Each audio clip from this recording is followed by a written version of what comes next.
Right, Sunday night, let's do this. Hello folks, calls 9 o'clock UK time, Sunday night. Time for the Sunday Nighter. Well, that's a bit of mood lighting, isn't it? I'll just bounce that over there. That's a bit better. Now I've got the hot cold thing.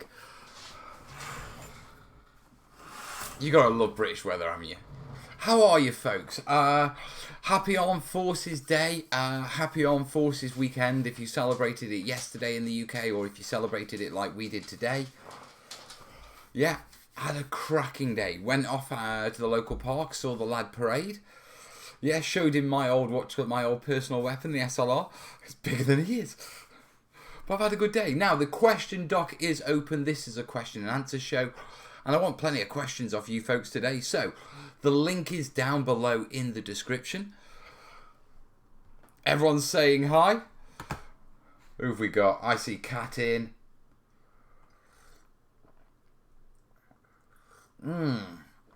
Just getting a brew. Right, what are we talking about? Everyone's talking about the hot as hell weather. It's actually calmer today. Last night was seriously hot for me. Yes, without Yells helping would have been... Right, I've no idea. Everyone's saying hi. Gary, Tam, Trejo, Greg, loads of people.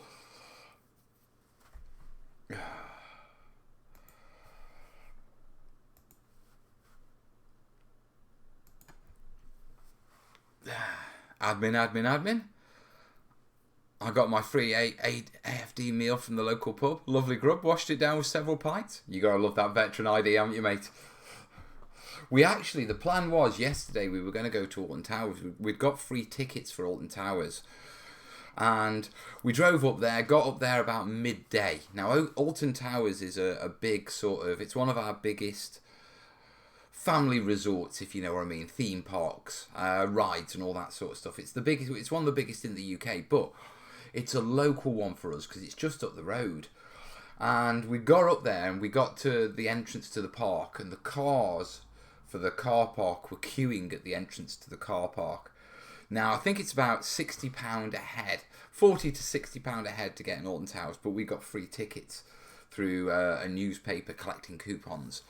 And I took one look at the queue, one look at the temperature and went, nope, not going Alton Towers. And all the kids were like, Corbin and Willow were like, yeah, let's skip it. Yeah, now it may seem strange skipping something like that, but with it being our local resort, we go a couple of times a year. You know what I mean? We've got family who work there. We've got friends who have kids who work there. So we're always getting free tickets and stuff like that. So when I saw the queue, no. So we went to Ilam instead, which is a lovely sort of 16th century village. And went for a paddle in the river. So Saturday was rather good for me, I've got to say. Yeah, and then obviously Sunday, Armed Forces Day. In Phoenix, Arizona, where I live, it is seriously hot. Searing hot. Brits don't respond well to good weather. It's a rarity in this country. And on top of that, we're not geared for it. You see, most British weather is actually quite cold and damp, so our houses are built to cope with that. So we like lots of proper insulation and that sort of stuff. We don't do air conditioning at all. Yeah. And so when the hot weather comes, we absolutely melt. Right, I've got 3 questions in so far. A couple of interesting ones. Let's get a few more in, then we'll get stuck into those.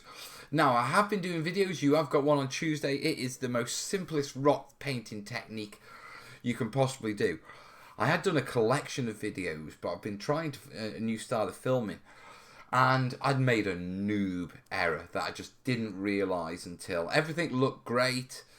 You know, I got home, I got the footage, and it was only the first video that I could actually use because the other videos, most of it is the back of my head as I'm working on the damn thing. It's been that long since I've done any video tutorials with doing the book. I've got a bit out of it, to be truthful. So I've got to refilm those videos. So that's on the task list for next week. But you have got a video out on Tuesday, and you will have videos coming out on Rocks every Tuesday after that. Simple is good. Oh, this is really simple, but it's a good basic introduction. I'd planned, I'd got some really nice ones after it, so I could go, look, this is a simple one, these are really nice ones. But like I say, the really nice ones are basically the back of my head. And I'm really balding and going grey. I didn't realise how much until I saw it in high def. You would not last long in Texas. Probably not, mate.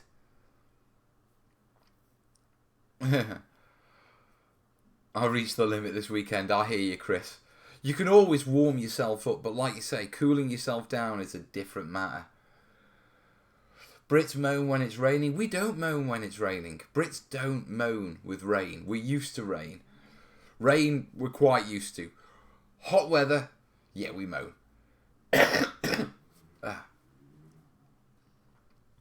Bill saying, I'd love some more help with painting cliff faces. Well, this is nothing new, mate, but the other techniques that are coming you'll like, that's for sure. Hey, Sander, do that as well, moaning. Right, come on, you got to get me some more questions in. If you haven't got the questions, then this is going to be a short show.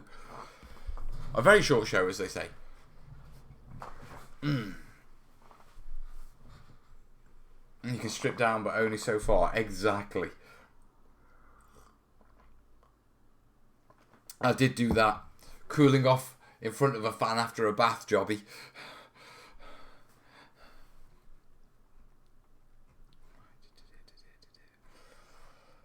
So, what else have I got to tell you? Book's cracking on. We're well through the texturing. We've started the hills section and that sort of stuff, so that's going well. That should all be finished this week, and then we're on to water and buildings. So that's coming. The book's gone a bit pottery, to be truthful, because I'm doing lots of things in lots of different places. So it's a bit difficult to figure out where I am with it. So I'm hoping this week it's going to pull it all together and just sort of bring it all nicely down.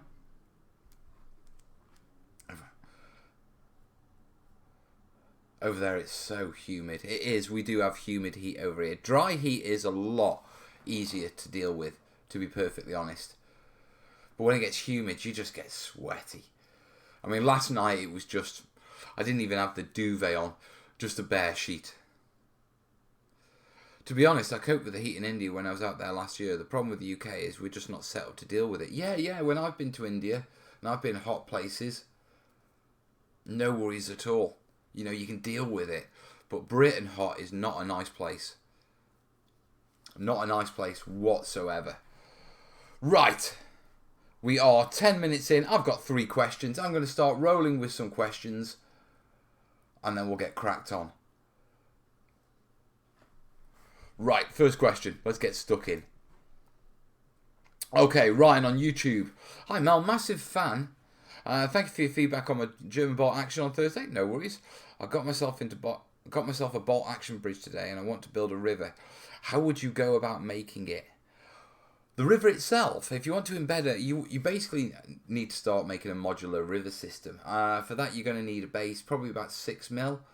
Yeah, MDF or EPVC. You're going to have to build up the banks to contain the actual river. I'd recommend using resin for the actual river. The actual effects on the river you can do in various ways, from using heat guns while the resin's set in to basically move the resin about and create ripples. Or you can go in with a water texture, an acrylic water texture, or even building materials such as corkings, clear silicon corking. Yes, silicon sealant, and you can create water texture with all of those. Okay, have we got a video on making? I don't think I've done modular rivers, have I yet? We've done video. Have I done modular rivers? I'm doing it for the book, so I might sit back and watch it, see if I can film that for you. But that's the main thing about going about making and embedding the bridge. Yeah, making and designing your modular river first. Because that's what you're going to be expanding on with fords and all sorts of jetties and that sort of stuff. We had thunder and lightning last night. I had to spray my figures outside to get them done. In the thunder and lightning.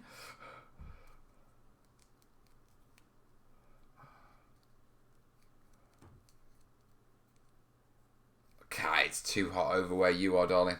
Right, moving on to question 2. Will, watching on YouTube, working with Daz clay, do you need to mix it with PVA? No, you don't. When working with Daz clay, a lot of people will talk about mixing it with PVA to make it harder. Okay, it does make it harder, but to be truthful, for what we do, you don't need to make it harder. Okay, the making it harder is more for the people who are using it to make jewellery and accessories and the Daz crafters. One of the problems with adding PVA into Daz is a water-based clay. Okay, so it dries by by evaporation. The water reduces and it goes hard, but it shrinks. Now, if you add PVA into that, you increase the volume, but you increase the volume in mainly water. That means you're going to get more shrinkage when it dries. So although it's going to dry harder, yeah, what you're actually going to get is you're going to get issues where you lay it out. You're going to get issues with warping and stuff like that. Or if it can't shrink and it's stuck down, keyed into a surface, you're going to get issues with cracking. So I always recommend that you don't really want to give Daz clay. You don't really want to mix PVA in Daz clay for what we do. If you really need to toughen the Daz clay up, then what I'd recommend is work with raw Daz clay without PVA in it. And then once it's actually dried, just brush on a little watered down PVA and that'll soak into the Daz. Yeah, but it won't cause it to shrink, but it will seal it and toughen it up. So yeah, that's the tips with Daz and PVA, guys. Bill's saying you need PVA to stick Daz to things though. It has no gluing properties of its own. Not strictly true, Bill.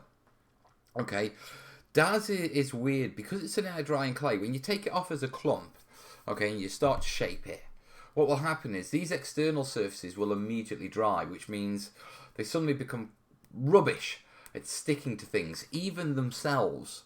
Yeah, so if you're making sandbag rows and you're building a sandbag wall, they won't stick to each other. But what you can do is if you simply wet the surface, it doesn't need to be PVA, but if you wet the surface you're sticking it to, that'll re-soften the dried surface and allow it to soak in and key in. Now obviously, materials you're sticking the Daz to, if you're sticking it to something that's porous, such as MDF, cardboard, or anything that it can soak into and key into, it will stick better than if you're sticking it to plastic or EPVC where it can't soak into the surface. If you do want to stick it to PVC, to a plastic surface, best thing to do is just get a wire brush and just to braise it and make some marks and some grooves for the clay to actually grip into.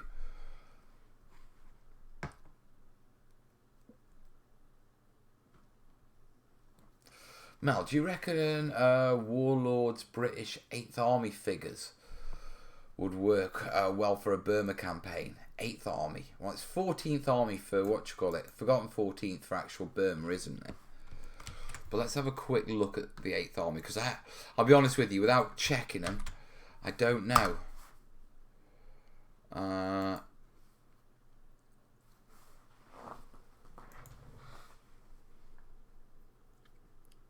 Yeah, they'd work. The only issue is they've got the tin hats. They haven't got the slouch hats. The Australians. You're probably better off going for the Australians, to be truthful, because of the slouch hats. But I think Warlord do alternate heads. So if you got yourself are they slouch? They are slouch hats, aren't they? You know, the one where it's folded one side and off on the other, and you have the cat badge there. You might need to get some separate heads, but the bodies will work well, mate. The bodies are right. Here we go. Oh, questions flying in now. Nice one. Right, quickly check the comments. Well, it fell off my model roof. You just need to key it in there, mate. Hi Mel from Virginia, chilling on the deck after building scattered terrain for Frostgrave. With much help from YouTube. Proud support of your upcoming book. Thank you, buddy. Remember, guys, if you haven't jumped on the book and you want to get on the book with the first print run and get it when it comes out in February, links down below. There's a link to pre-orders. Yeah, so you can jump on that. As well as the usual links for the tips and that sort of stuff. We are collecting for Yeah, that way. Yeah, we are collecting. Yeah, for setting up workshops. It's just a big target that I'm just throwing bits in. So if you appreciate the information, you can always throw a couple of nuggets via PayPal. Or if you want to support the channel, you can jump on Patreon down below. Once I've got the book done, we'll be kicking the channel back off properly with a lot more videos. Now I've figured out how to, how to film a lot quicker. Once I get my head out the shot.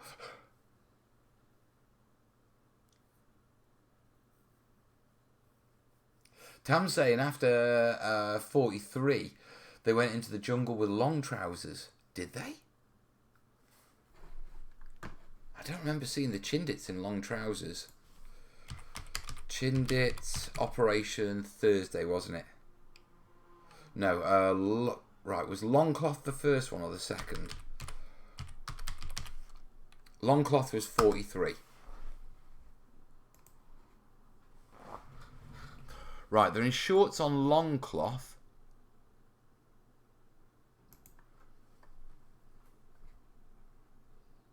The Japanese, they're not. And yet they're in They are in long trousers there. Ah. So what about Sunday, Operation Sunday? Because I think that was that was 44, wasn't it?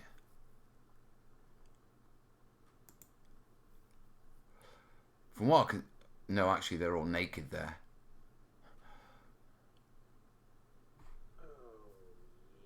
Gaz, thank you, buddy. I would love to attend a workshop, buddy. Can crash on the couch. You are welcome anytime, Gaz. Oh, they are in long trousers, aren't they? Actually, I think my Chindits are in long trousers, actually. The actual Chindit models. So, yeah. There you have it. All right, Tam, learned something new. I think the Chindits drink. It's the rule. It certainly is. The comment about them being naked on that photo. So you understand, the Chindits were operated behind enemy lines. About 500 miles behind enemy lines. Yeah, in the jungle. And on the way back, a lot of them got dysentery as they were moving through the jungle. So they actually found it easier to actually just strip naked.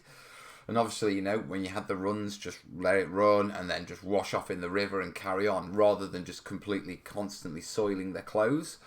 And so there's a lot of photos of the Chindits moving through the jungle, just carrying their weapons, their webbing, and being completely naked other than hats and boots. Because that's what they had to do. Yes, they did. Shorts were considered unhygienic and prone to cuts and leeches. Ah. So I imagine shorts would have been what they would have worn at the very start, because it would have been sort of like the Far East dress, the summer dress, short sleeve order. And then practicalities, I imagine Wingate would have turned around and said, no, we need them in trousers. And then, they would have got upgraded to trousers, because the actual 14th Army, they weren't 14th Army.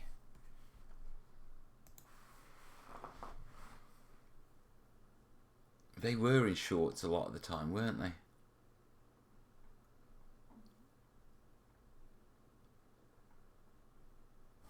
Whoever knew you'd be discussing what's British soldiers in World War II would be wearing shorts or trousers.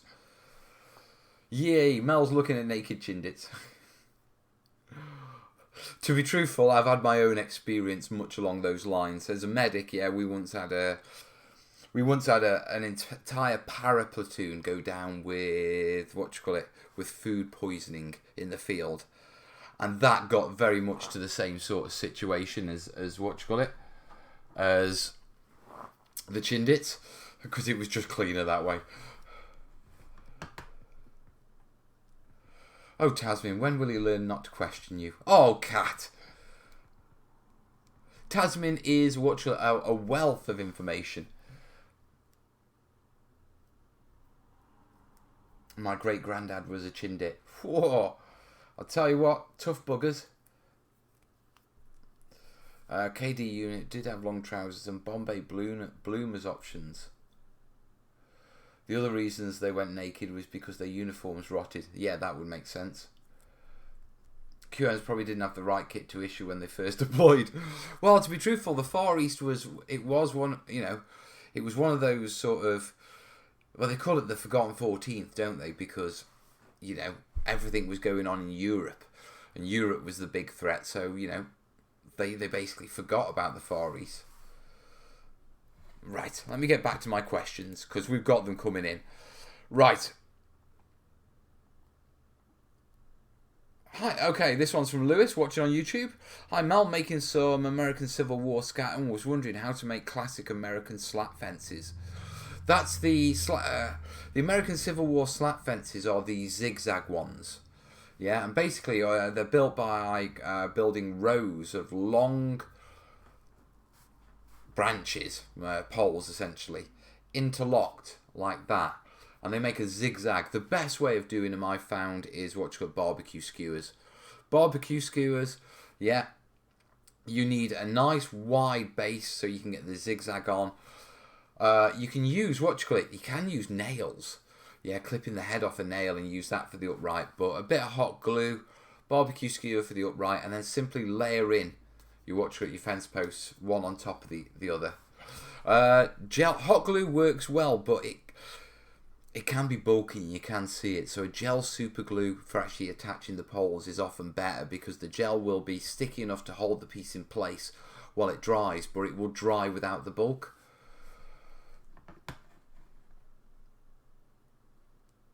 Right, okay, Bill, you stay safe, mate, if you've got storms coming in.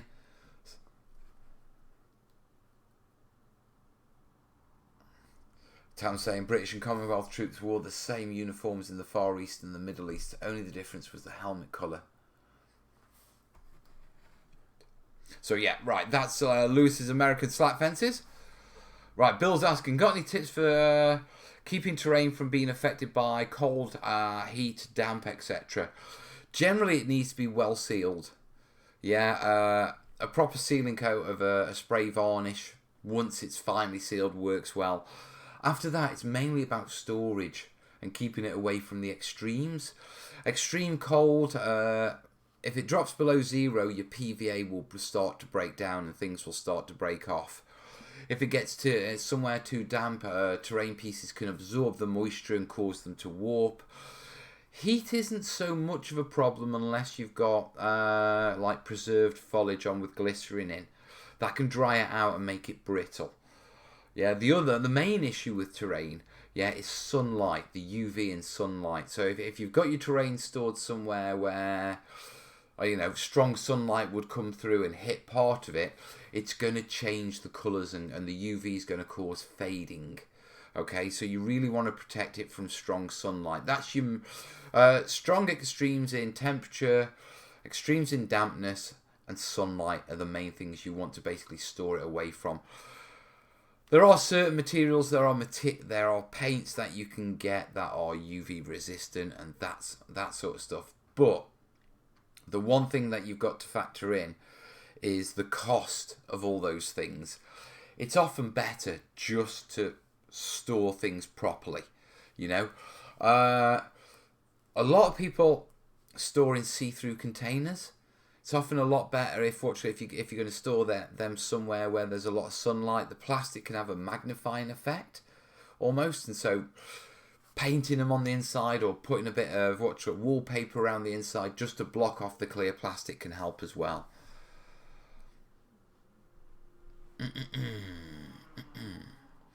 James is saying, thanks for that, Mal. Can you give my wife Charlotte a shout out, as it was my birthday on Friday and she got me this amazing book covering all the World War II uniforms. Going to be a great reference for painting and conversations. To James' wife Charlotte, you're a top girl, darling. Yeah, us wargamers, we love books on uniforms and that sort of stuff. I've had a book, actually. Give me 2 seconds. In fact, I don't need 2 seconds. It's here. I thought it was in the kitchen. I saw this on Beasts of War's last weekender. Yeah, and the moment I saw it, I jumped over onto their store because they give Backstagers a bit of a discount, and I picked it up. Colours of War.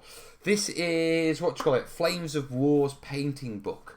Now, I think the only terrain in it is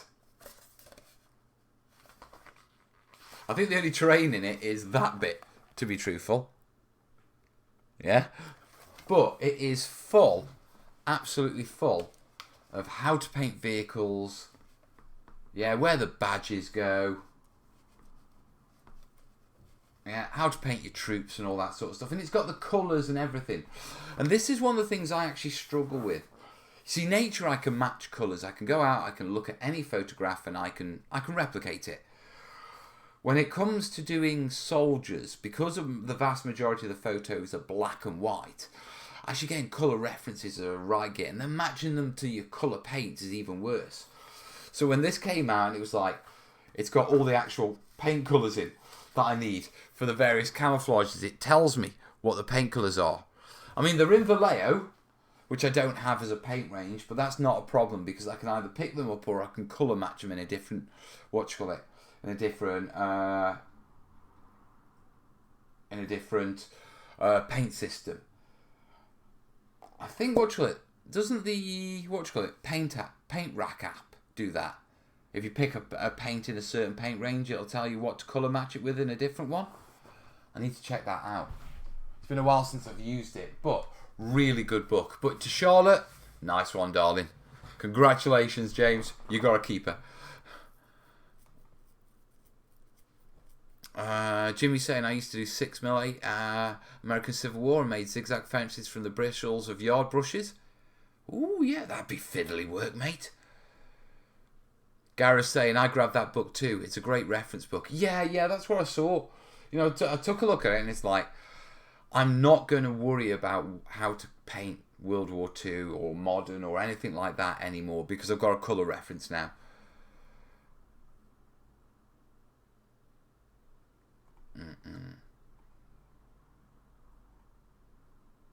Yeah, caught up on the comments. Right. So that was Bill's comment sorted. I've got 15 questions. You lot are keeping me busy. Right, I'll very quickly check PayPal to see if anyone's sent direct so I don't miss anyone. Right, according to this, I've just got the one from Gaz. Thank you, buddy. Remember, guys, if you do like it, links down below to send and support the channel.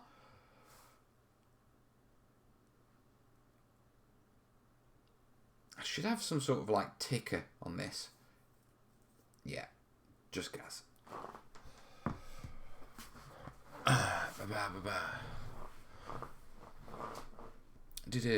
Now, what scale are you wargaming in?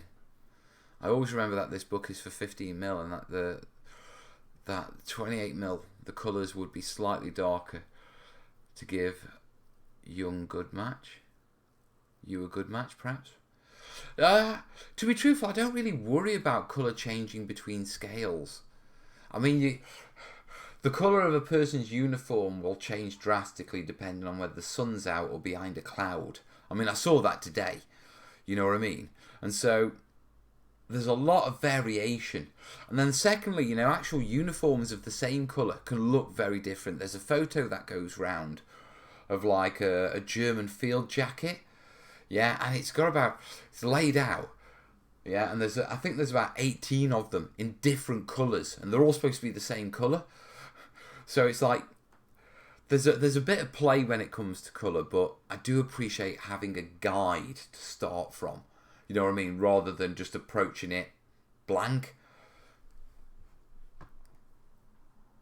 Won't it stick together with the paint? Paint isn't a glue. Yeah, paint will certainly help it bond together once it's together and it's dried, but using paint as a glue is not the best way forward. We all started somewhere, except Mel. He was born with a head full of stuff.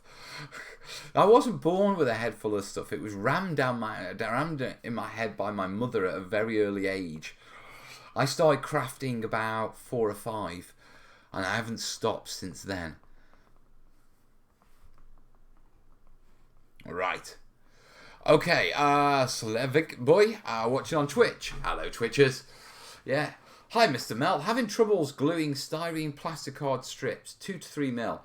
I used Tamiya cement. I've tried a few methods, but in the end, the glue areas get off very easily. I want to build some industrial stuff, but it has to be solid. Tamiya cement. what you call it? What's the one I use? It's not Tamiya. I use, guys in the chat, the blue bottle with the yellow writing. What's that one called? Have I got some here in front of me? I'm not sure if I've got any plastic glue here.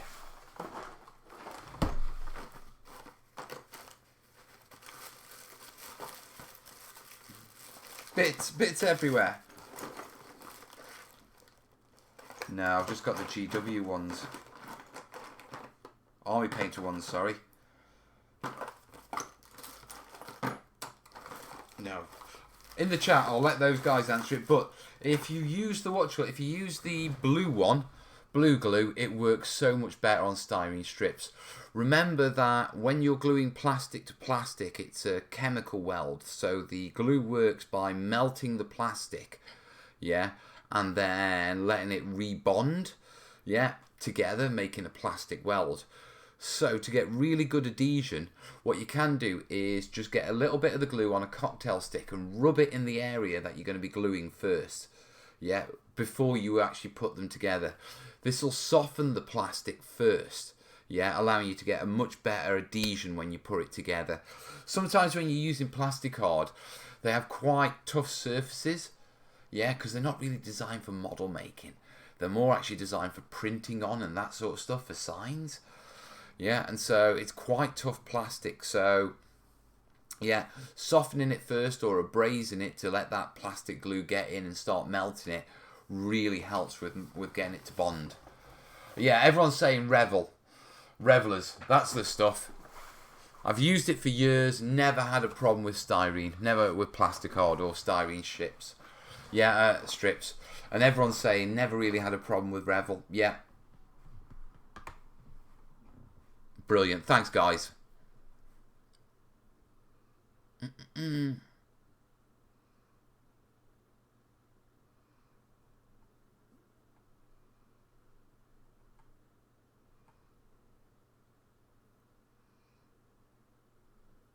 did a...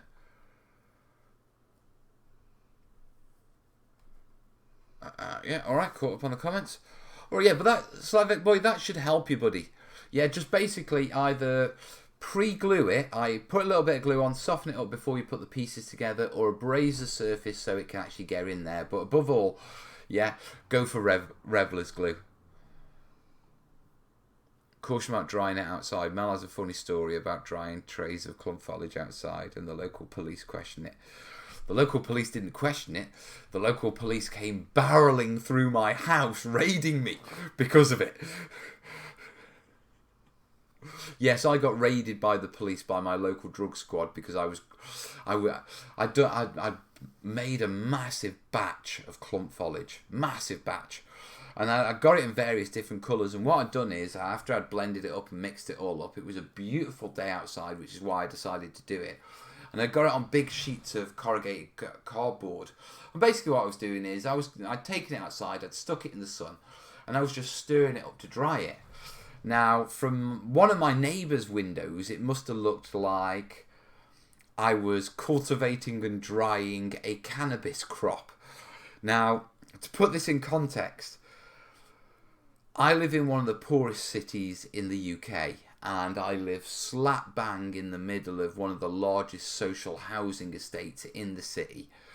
So there's a lot of cannabis actually grown on this estate. You can't walk anywhere without smelling it, to be perfectly honest. So the neighbours probably thought, yeah, that I was up to something, with probably just cause, you know. Oh my God, look at him, he's got the gall to take it out into the sun and dry it. But I got these big 3 sheets with a light tone, a mid tone and a dark tone on.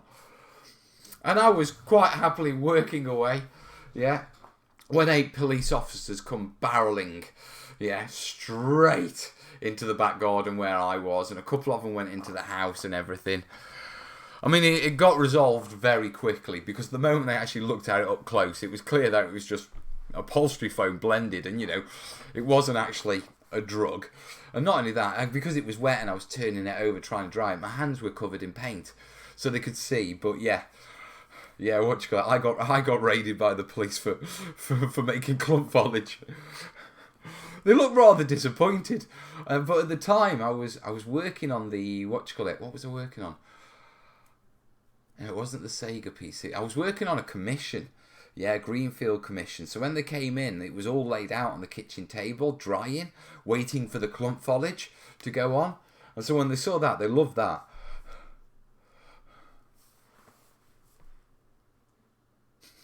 Oh, everyone's laughing.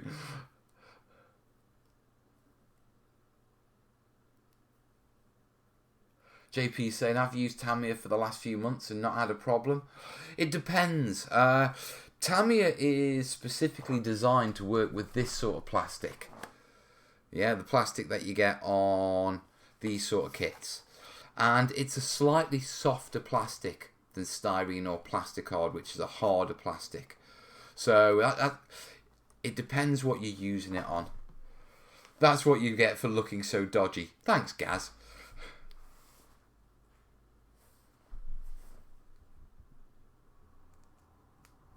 What about the white powder you claim to use as snow effects? I actually have a story about that. Yeah. Obviously, we use various white powders for snow effects. Now, obviously, there's also a drug out there that looks like a white powder. Okay, and Foreground, when I was doing the Frostgrave build for them, they sent me up this massive bag. I think it was something like a 5-kilo bag of white 1mm static grass, which is what they use for their snow flock. So basically, I had this huge bag of white, what seemed to look like powder. And so what I did was, in my studios, yeah, because they're run by a charity, yeah, where we have to have like open days where the public come in. So what I've done is I got the white bag and I sort of took it out of the drawer and I put it on the side, yeah, and just sort of left it on the side. And then through the day, as people would come in, I'd watch to see who was like really interested in the white bag, and there were a couple of people who just kept staring at it. And I'm like, yeah, I know what you are. Want to buy a bag of clump foliage? £5 a bag? Do you know what? I'm not sure which is more expensive, clump foliage or actual drugs. Right, let me check on some comments. I want to do a building that looks like it's been plastered in a light colour, but for a winter setting, so I want to do the snow blown up against the wall. Airbrushes on. What colour would you suggest for the walls so they still look like whitewashed plaster, but you can see through the snow? You're going to want to dirty the plaster down. If you get snow, you'll get rain. If you get rain, you'll get weathering. Yeah, so you want to dirty your plaster down. It would have got dirty through the summer, through summer rain and stuff like that. For the actual effects of, sort of pre-weathering the snow up, I actually have an entire video on snowing up buildings that covers the frosting, the icing, doing the roofs and getting that realistic. So that's in the water, snow and lava playlist. And if you go and have a look, there's a specific video on snowing up buildings that covers all the techniques you're after, including making the buildings look darker because they'd be wetter, because snow is wet, obviously. Oh, pardon me. At least the cough's going now. Hey folks, been listening for a bit. Got you in the background. So far it's all dysentery and narcotics, just like Glastonbury. Dime bags of clump foliage. Stokes' answer to Peaky Blinders. Peaky Blows.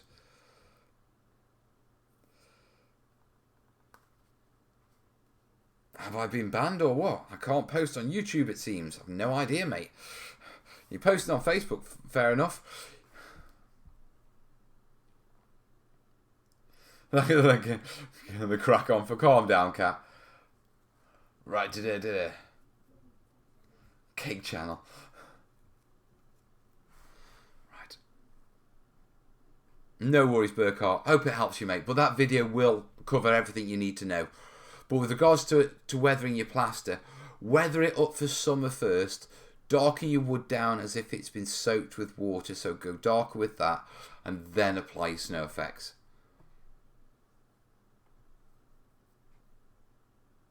Right. Let's crack on. 6 of 15. Norman's asking, I've seen several techniques for painting rock faces. Some start with a base coat of black, others white, and still others wait until the end to add both black and white. This is after doing leopard spotting. What's your method? All of them. Depends on what I want to do. The 4 videos that I filmed, the 3 of which can't.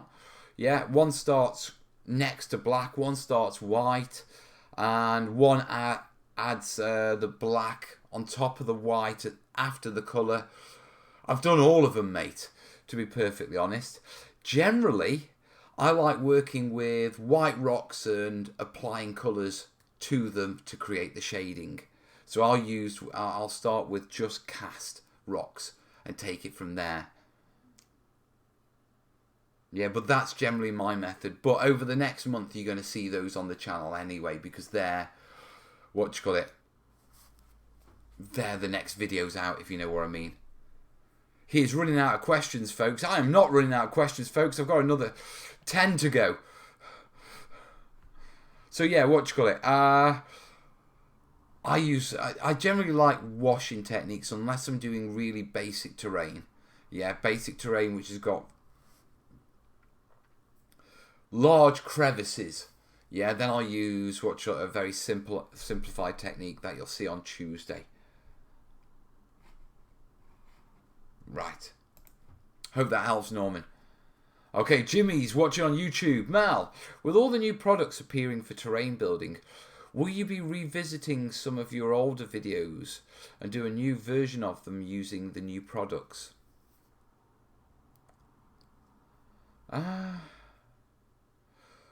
Probably not, to be truthful. The reason being is most of my old videos use core materials and there hasn't really been an update. See, what we've seen is, we've seen an explosion of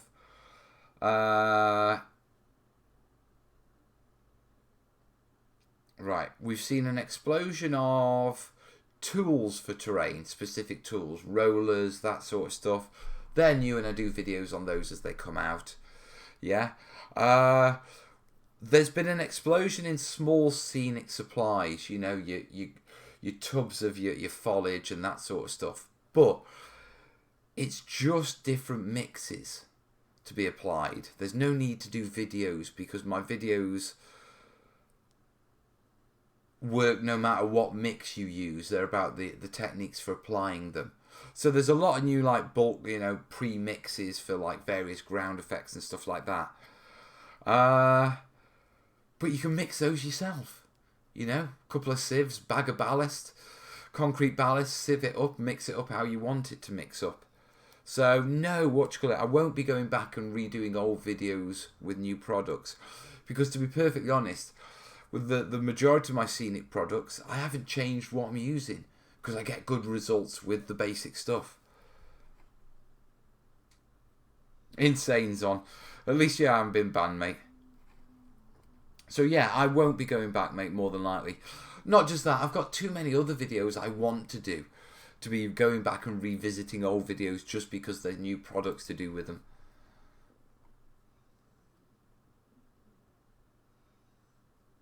Raptor Jesus is asking, what's the best way to paint an Egyptian desert? An Egyptian desert? All the pictures I find just look like tan dirt. That's pretty much because that's what desert is, mate. Light tans, buff colours, maybe a bit ochre in there. But yeah. I mean, the problem with deserts is that they're generally one flat colour. They generally don't have much vegetation, which means they don't have shading. They don't have much moisture, which means they don't have like darker ground in the recesses. It's pretty much the same colour on the top of like a slight embankment or hill as it is in a dip because it's all dried out. Whereas in like European Western areas, you get dried earth at the top being lighter and then you get like darker earth in the recesses where, the moisture would pool. So doing deserts and stuff like that can be challenging because it is just one flat colour. Yeah, and you just got to go with it, mate, to be perfectly honest, because that's what it is. The problem is, Yeah, that. With wargaming, to get variation and to break up the table, we use contrasts, and we use quite strong contrasts. Yeah, because they're visible. What we call table table level, which is standing at the table looking down. When you're doing desert stuff, there just isn't the variation to allow that contrast, which is why desert stuff comes off looking so flat and lifeless and almost not realistic, but it is. You know what I mean? So you've just got to roll with it, mate. I've been doing desert stuff for the book this week, so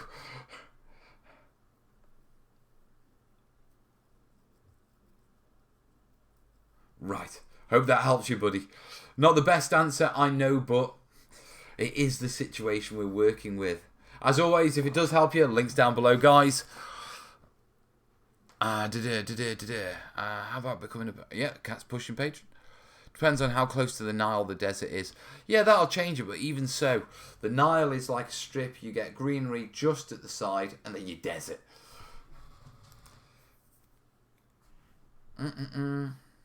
Raptor saying, thanks for answering, Mal. I'm working on a commission. And they asked why it wasn't yellow.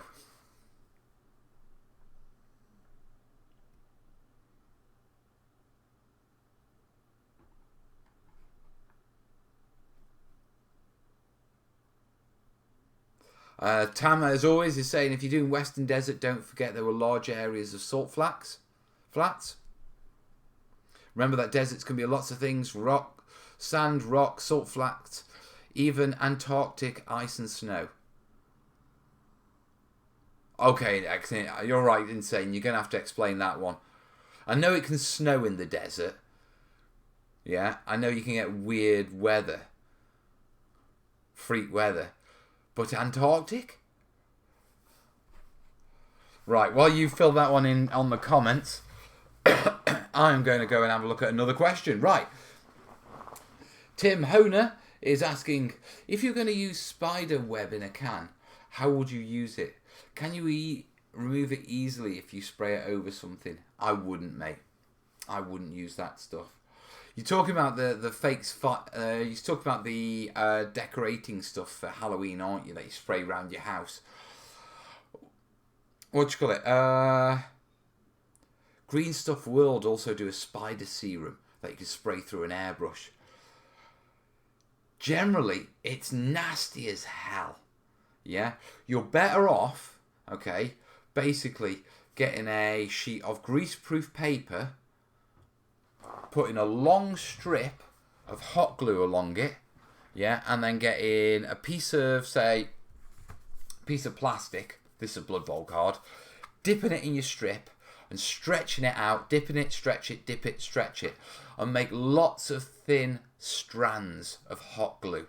Once you've got those, you can bundle them all up, yeah, and then what I do is I just use either a little bit of PVA, even a couple of dots of hot glue, or even if you're doing it over a large area, a bit of spray adhesive, and lay those down for creating your spider web.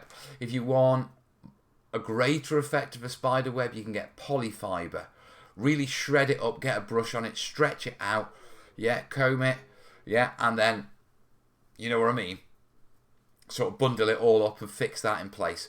But don't use the stuff that's in the cans. It's nightmare. It's not fixed. Yeah, it will break down and it will it will leave residue on your terrain. So you want something that's inert. And personally, either polyfiber or hot glue strands is the best for spider webbing. Nailed that one. Now this name is taken, has just donated a $5. Thank you, buddy. Now, considering after the book Kickstarter proper terrain. Consider after the book kickstarting a proper terrain studio. Buy a huge house for the family with an on-site studio, a huge one. Can you move to a farm with 3 connected barns? Do you know what? That would be lovely, mate.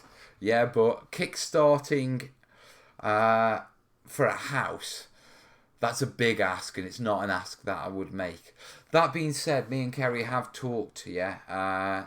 Maybe next year we'll be looking at moving. I mean, Just to put it into a bigger house, to put it in context, the house I live in, as I said, I live in the middle of like, the biggest estate in my city. Yeah, and the reason why we live here is it was the cheapest property we could get when the recession just destroyed our lives and we lost our home in Wales and we had to come back to Stoke. Now that Kerry's qualified and she's working, she's finished a degree and she's started working, I know, I won't lie, the book has certainly helped with financial stability. We're looking at possibly next year moving to a bigger house. We'd like one where I can have a terrain studio at home and I could work from home. Yeah, but property's expensive, guys. You know what I mean? Especially to have that sort of spare room in the UK. So I don't know if it's going to happen.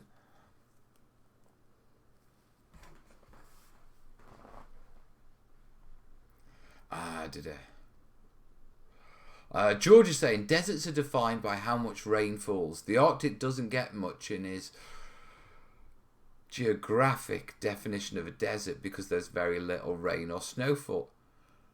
Really?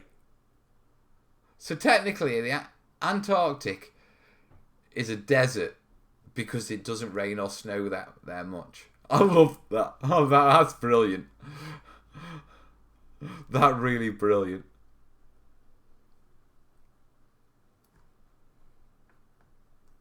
The airbrush spray is what I was wondering about. Sounds like I won't be doing it. No, I wouldn't go near it either. And I'll tell you another thing. I had problems with it with my airbrush, and I know I'm not the only one who's had problems with it with airbrushing. I was chatting with a very famous painter. I won't give his name out, because I'm not speaking on his behalf. But I was chatting with one of the top painters in the world. And we were talking about it, and he said it knackered his airbrush. And he hated the stuff. You know what I mean? So I wouldn't recommend it. I don't recommend it personally. And I know other people have had problems with it. If you're going to do spray webs, keep them, keep them so they're inert.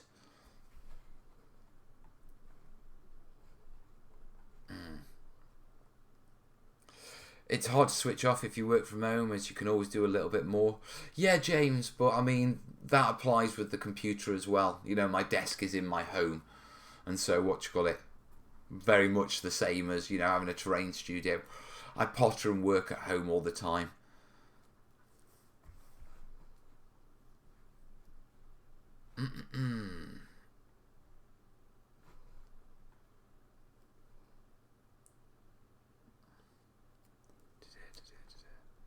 Right, quick check of the desert hills are where you really play with the colours. Make rocky messes and butts. Use brown, tan, ochre, rust, deep reds, reddy browns. Maybe some turquoise as well. Yeah, sandstone. You can do some. I've been working with sandstone. You can do some lovely stuff. Right. Next question. Right, I've got 8 more questions to go with half an hour to go. JP, watching on YouTube? I don't know why I'm playing with this at the minute. It's just in my hand and I can't put it down. My club has been bitten by 28mm Napoleonics. So here we go. After just a bunch of nice 15s. I was thinking of making gabions for terrain. What do you think of hair rollers? Perfect. Fill them with grit. Fill them with Daz Putty first, and then stick your grit on the top. Filling them with grit, you have to sort of soak PVA all the way through them. Another good method is paper soaked in Artex or a ceiling stucco. Shove that in, into the, and then top it with some grit to replicate the gabion. If you don't know what a gabion is from basically the Black Powder age, when cannonballs and stuff started firing around. And what they did is they made wicker baskets that they filled with earth. Okay, basically they were the prelude to sandbags, and they basically set them up and buried them in earth to make fortifications. And so that's what a gabion is. Hair rollers are perfect for them. You do have to trim the little spikes off the outside, Yeah, a bit of sandpaper, smooth that down, and sometimes they can need trimming down in size. Yeah. Personally, yeah, you could weave gabions from wire, you know, do your uprights and what you call it, and weave your wire around them, but that's a lot of work, mate. If I was doing a diorama, I'd go that way. For club play, go with the hair rollers, because you're going to have to be making quite a bit of terrain.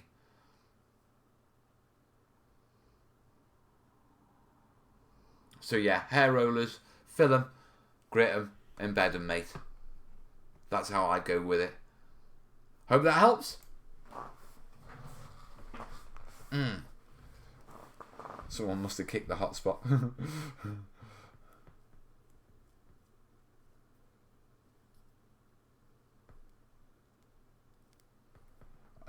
Check the comments. At least he's not twerking. I don't twerk. He was doing a Max Headroom impression there for a while.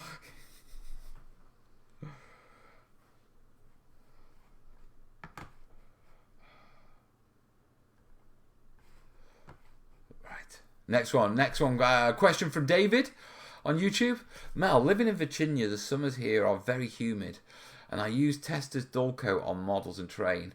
I heard humidity can cause fogging as protective coating dries. Is it something I should be worried about during this time of year? Humidity, generally if it's warm, it's not so much of a problem. Yeah, if it's damp in the air, cold humidity tends to be more of an issue causing fogging. And what happens is, as you spray, that moisture in the air gets trapped in the varnish. And the frosting is caused because the moisture is trapped inside with it. Okay, which diffracts the light, frosting it up. What you can do is, if you have problems with humidity, use a hairdryer as you're spraying. So what you do is you have a hairdryer in one hand, you have your spray can in another. Yeah? And what you do is basically you generate a flow of warm, dry air that has no moisture in it, and then you spray into that. That then carries your spray and hits your models, but it removes the moisture out of the air. And I have a friend who's perfected this down to such a point, yeah, that he can spray models in the rain almost, which is quite impressive, to be truthful. Or I'm impressed with it.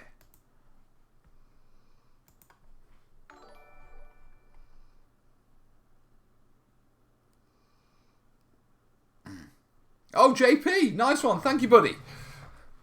It's all slowly coming in. But yeah, with regards to your issue with the humidity, dry air, or just do it in a dry space. Yeah, if you find that the humidity, generally humidity is better. There's less humidity near the end of the day. Yeah, because there tends to be more moisture in the air in the morning due to the coldness overnight. So generally doing it at the end of the day might be better as well.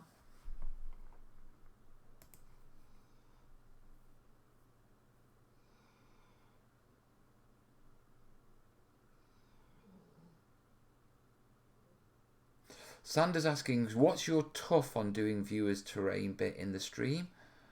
So you can give... I don't understand the question, buddy. Re-ask that one. Okay, question from Andrew W. Watching on YouTube. I use Das air drying clay. Here we go.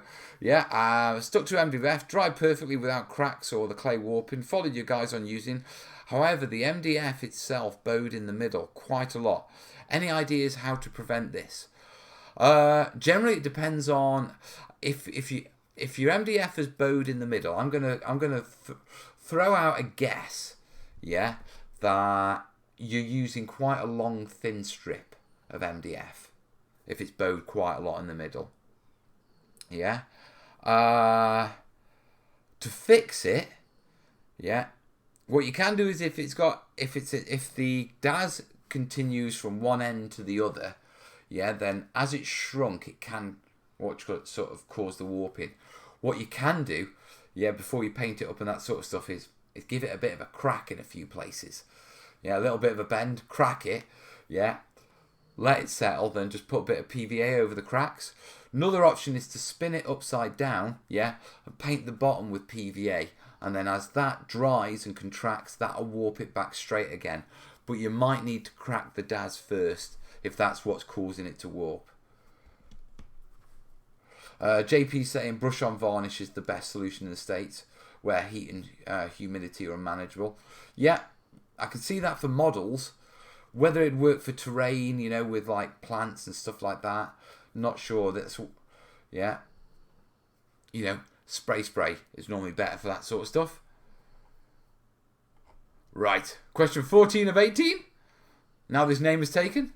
I've been making brick walls with 1 centimetre by 2 centimetre bricks out of cheap styrofoam.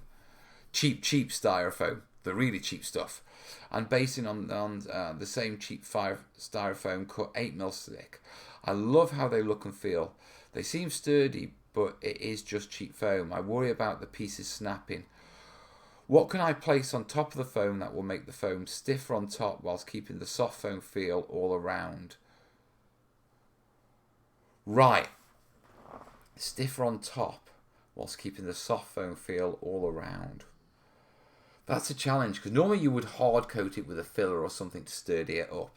What you can do is you can use something like lollipop sticks underneath it to sturdy it up to stop it snapping. Yeah. Your biggest problem is on one side you want to keep the soft feel, but on the other side you want to firm it up. Okay. So they're diametrically opposed. Do you know what I mean? They are in completely different directions. So what you might need to do is decide where you don't want it to be soft and use those areas for applying like a filler coat or a gloop of some type to stiffen it up, leaving the other areas that you want soft exposed. But that's down to you, and without seeing the terrain piece and knowing where you want it soft, it's difficult to actually answer that, mate. Right.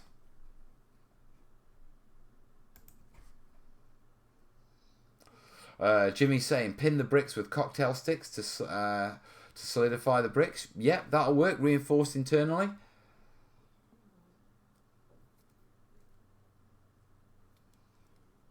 And he's saying just the base. Well, in which case, what I'd do is, on the base, either mount the base on, say, a little bit of cardboard just to help stiffen it up. But the main thing is putting a texture gloop. So a bit of filler, bit of PVA, yeah, and just a little bit of PVA. Say 1 part PVA, 6 parts filler, say 2 or 3 parts grit. Make a slop. Yeah, and then just smear it over the base, and that'll sturdy it up, toughen it up, and give it a little bit of weight, which cheap styrofoam doesn't have much, so it'll stop it moving around on the base.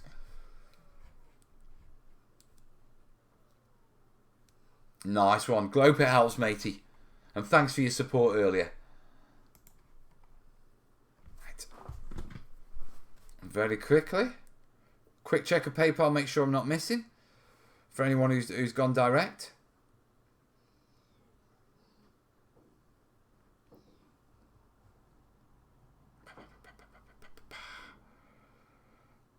I think it's just the people that we know. Gaz. What's that one, Kev? From Kev B. 5 from Kev B. Thank you, buddy. And I think these have already been... I'm not sure. I can't track usernames on YouTube to donations on PayPal. So sometimes, yeah, it's difficult to actually track them. And then we've got, from Paige. Another £5. Thank you, guys. It is appreciated. Right. Moving on. Okay. Well, I got a question from Gaz B now. Okay, going to be building Super Fantasy Brawl Arena for upcoming game. Yeah, that's a Kickstarter at the minute, isn't it? Is Az promoting that, I think? Az Drummond. Already got the MDF hexes and other items, but above the arena are curved banners similar to those used in ancient amphitheatres and arenas. They sit horizontal rather than vertical, stretched between two poles. Not sure whether to have flexible material or rigid. Could you give me some advice, please? You're going to have to paint these and decorate them up. Okay? I would go with foil. Yeah, heavy duty foil. You're going to be able to replicate the sort of creases in the banner, but it's going to be sturdy enough, yeah, that it will glue properly, it will take paint. One of the issues with flexible material is you're going to have to use flexible paints, yeah, otherwise they're going to crack. And if they're above the arena, they could get knocked, that sort of stuff. So I would probably go with, I would probably go with a foil, which would be much sturdier, easier to paint, easier to varnish, yeah, and then and less likely to crack, to be perfectly honest, than going with a flexible material.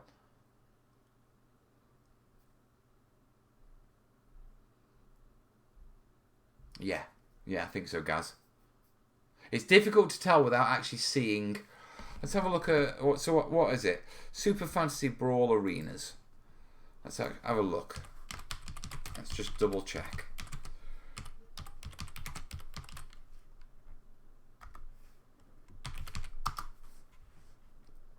Images. What? No one's built a feature one. It's just the board.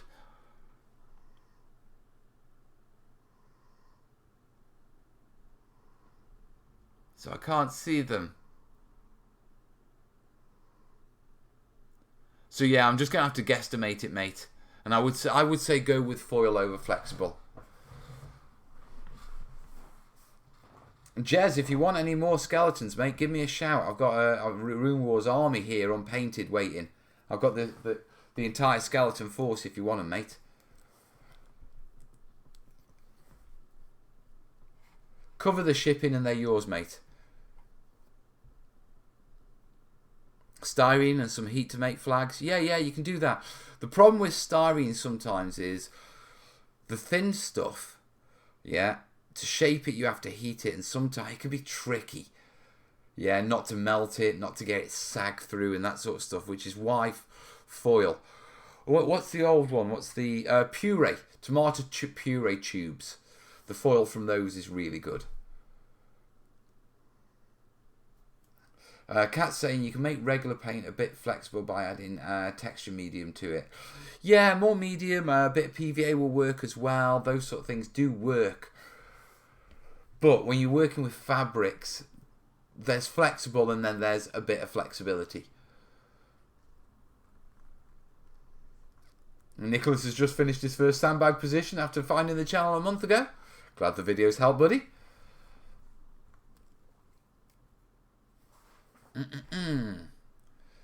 Right.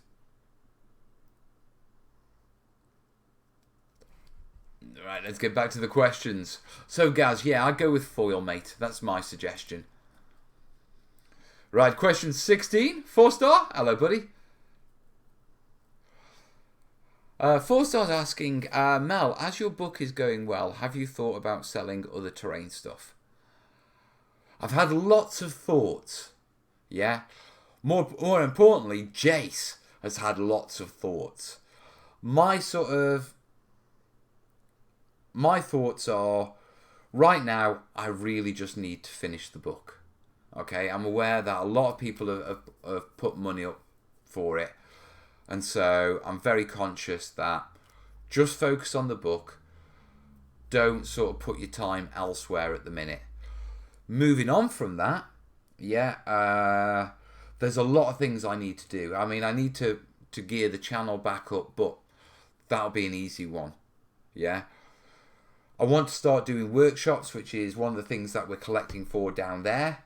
Yeah, so I can actually start doing physical workshops. So that's one of the things, the new ventures I want to do when I start down the line of doing once the book's done. I've actually got to finish my website, and there's a few other things that I need to update online. But with regards to selling other terrain stuff, no, I haven't thought really. I don't want to become a shopkeeper. Do you know what I mean? I don't want to be spending my time sort of mixing up mixes, buying bags of gravel so I can divvy them up in small pots and charge a fortune for them. It's not my style.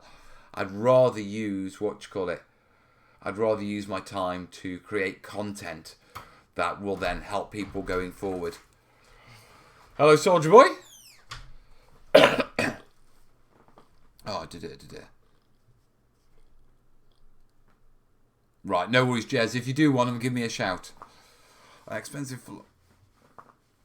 Jez is saying, expensive flop for for Rune Wars. Yeah? After it collapsed. Rune Wars was Fantasy Flight's game. But, yeah, I was chatting with someone when I was over at Beasts of War, and they made an interesting comment. Okay? And looking back on it, it's really sort of settled with me. You see, Rune Wars, yeah, for Fantasy Flight, it was their first mass battle game that they did. It was their first one that better high quality miniatures, first hard plastics, yeah, large retail boxes of different sizes. And I was chatting with someone and they pointed out, don't you think it was really interesting that Rune Wars failed just as they brought out Legion, Star Wars Legion?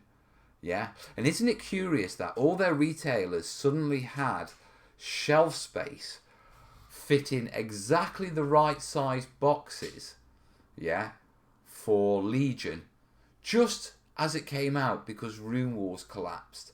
And looking back at it, there's an argument to say, well, did they actually do Rune Wars purely, yeah, just to show to Disney and I mean, I don't know this, so this is pure speculation, but did they do it to show Disney that, look, we can produce miniatures of this quality, we've got the manufacturing lines to bring this game to market, and then, we've established retail lines for a mass battle game, currently Rune Wars, but when the new products come out, Rune Wars stopped and boom.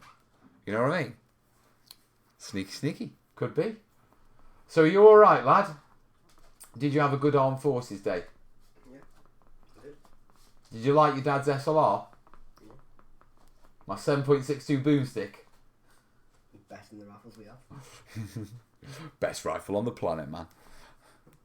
Does he shoot the FAL or does the FAL shoot him? He's not allowed to shoot the FAL yet. That was just a demo model. It's not actually in service. Do you shoot what you call it 7.62? Do you do the 303 with the Lee Enfield?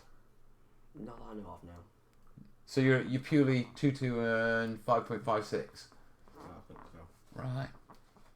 I have shotgun cams. Yeah, you got a shotgun. But with actual rifle caliber, it's only NATO standard at 5.56. Then we do have the LSW. Yeah, but the LSW fires 5.56 as well. Is it? Yeah. The LSW is just an extended SA-80, mate. Extended barrel, normally with a bipod. And there's also the target rifle. Yeah, that's a 2.2, innit? I mean, it's bigger than a 2.2 now. It's quite a beefy weapon. Have you seen it? I don't know. What's it called? I'm not sure. It's just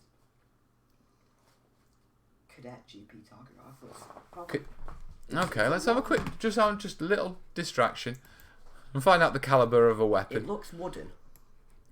Got a long barrel. Cadet General Purpose Rifle, yeah? Yeah. That's not it, is it? No, that's the... That's it, yeah. That's the, that's the LSW. Is that it? No, that's the air rifle that we have. That's your air rifle. Type in target rifle. Go to the top, type in target rifle. GP target rifle. Do you get anything different? Is that it? Yeah, it looks about it. L81A2 cadet rifle. I think it's yeah. That's the number 8. The one we just passed off. No, that's the one we got a new one for, the 2.2 rifle. Alright, so let's quick Google search that one. Yeah. The Parker Hale M82 it is. Yeah. Oh, yeah. 7.62. So that's a proper one. That's a proper shooty rifle. You have to get on that, lad. Yeah, 3-star. Reese is saying, watch it, Cadet GP is watch at 5.56. Yeah, but the target rifle, the M82. Yeah. Well, so you only get that at 3-star when you're doing infantry battle camp. Yeah. But now you know where it is. It's a Parker Hale M82. I've seen some videos of infantry battle camp. That looks really fun. Well, you'll have to get to is it 3-star for that? Yeah. So that'll be you, or what? That'll be next year for you, won't it? Yeah. Because it'll be 2-star camp this year, innit? Nerf all the way. But yeah, basically, I was seeing a video, and they just bring in a van with boxes, crates of ammunition that you just passed. That's battle camp. That's gonna be fun. But yeah, I'll be upstairs now. All right. Good night. God bless, dude. God bless. Love you. Right. Sorry for the distraction there. Always nice to know what sort of weapons your son is firing. So yeah, to answer 4-star's question, no. Terrain materials, I don't want to become a shopkeeper, mate. You know what I mean?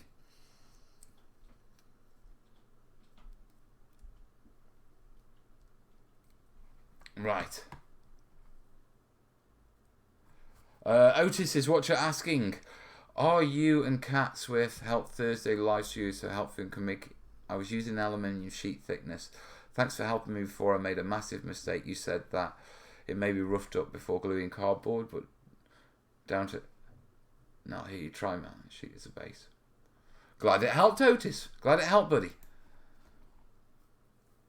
Right, Ryan's asking, I'm building a 4-foot gaming table and I have a grass mat, but it has a cloth backing.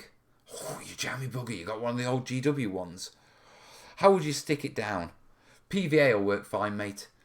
Spray adhesive works fine with the cloth ones, but PVA, yeah, works absolutely fine for sticking the cloth mats down. Remember, you can cut them out and shape them. Yeah, which will be... You've got to do that a little bit.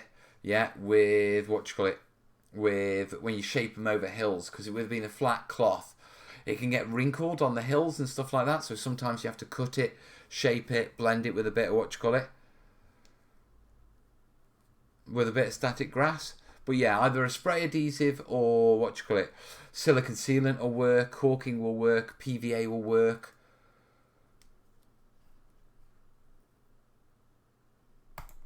Right. Hope that helps, bud. Right, question 19 or 20, Sander. Would it be a good idea to do a viewer's terrain bit in the stream where submitted pictures of terrain could be reviewed by you and the chat and advice and tips about it? Reviewing on live streams, reviewing submitted pictures is actually a bit of an issue. The problem you have is you have no guarantee that the person submitting the picture actually owns the picture, okay? Which means you can have copyright issues. And so copyright issues can cause strikes on YouTube and can cost me my channel. And so I only show things that I know are mine or I have copyright to. So that's why when we used to do the terrainiacs videos showing and talking about their terrain, that's why they had to stop. Yeah, because someone submitted some pictures, okay, that weren't theirs, and then I got a copyright strike off the actual owner of the pictures. Yeah, and it took me a while it takes about 6 months for a single strike to go off your channel. And if you get 3 strikes, you lose your channel.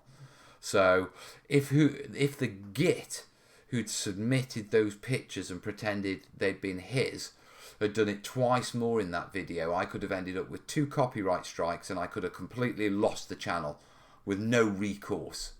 Okay, so I don't show anything that I don't have copyright to do.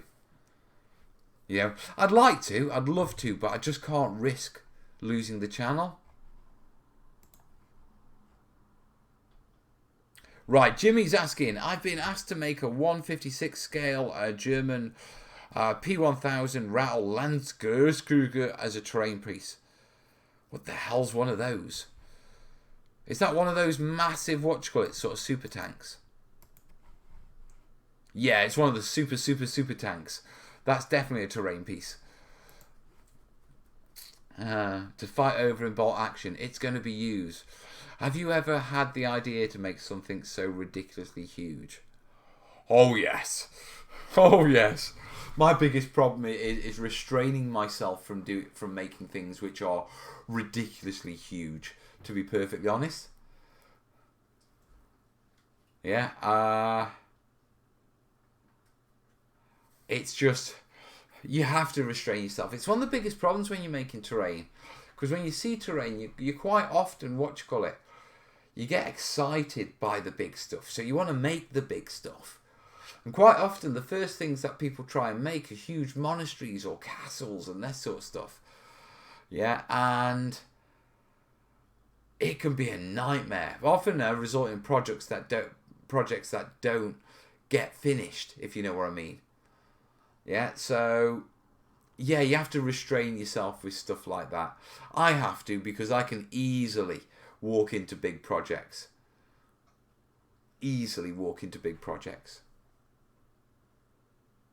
And I like huge terrain. Right. Hope that answers your question, Jimmy. And that is the last question of the night. The form is now closed. We've got a few minutes to go till past. It's been a good show, guys. It's been a really good show. Everyone's talking about calibers of weapons now.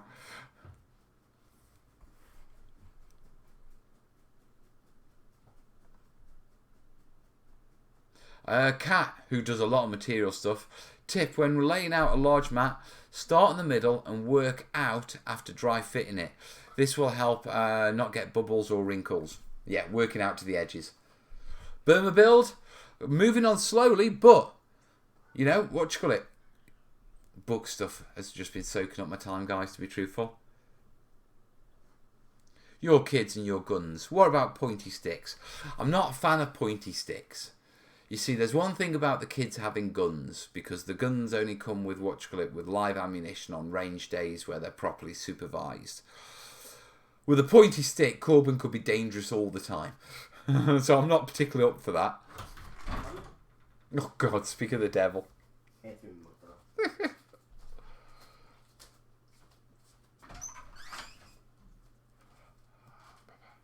Pointy sticks are for using on your opponent when he or she is a git. That's the whipping stick. The whipping measurer. Right, guys, I think I'm going to call it. I'll do one quick check of PayPal, make sure I've not missed anyone. Listen, for everyone who has donated, thank you, guys. Oh, it looks like I may have had another one. Just let me double check very quickly. Make sure I'm not missing anyone. No, we short caught up. Yeah, we're good. Excellent. Right, guys, just to let you know, there will be a video out on Tuesday. I know, because it's already up there waiting for you. It's on Patreon. It's a really simple rock painting video, guys. Apologies if I'm teaching you to suck eggs, but as part of doing the series, I wanted to start it off with a very simple one for people who are new to terrain making. You know, so it's just a couple of overbrushing and dry brushing techniques. Yeah? Nah, that's a basic. Yeah?